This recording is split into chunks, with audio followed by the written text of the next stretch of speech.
Soutien résolu de Kiev, l'Estonie s'estime plus que jamais exposée à une menace russe.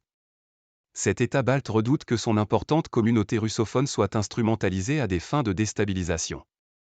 Reportage à Narva, ville frontalière de la Russie. Comment doivent se comporter les habitants de Narva en cas de crise? Fuir la ville ou rester sur place et se cacher? Existe-t-il un plan d'assistance à la population?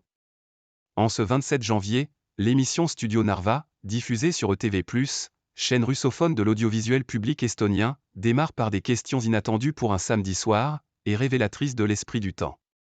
Les téléspectateurs sont invités à voter par SMS, en cas de situation extrême, y compris de guerre. Sur qui allez-vous compter, sur l'État ou sur vous-même?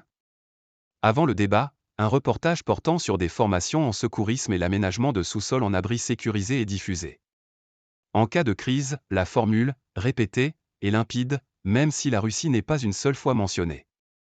À Narva, l'Estonie et la Russie sont distantes d'environ 150 mètres, séparées par le fleuve du même nom et par un fuseau horaire.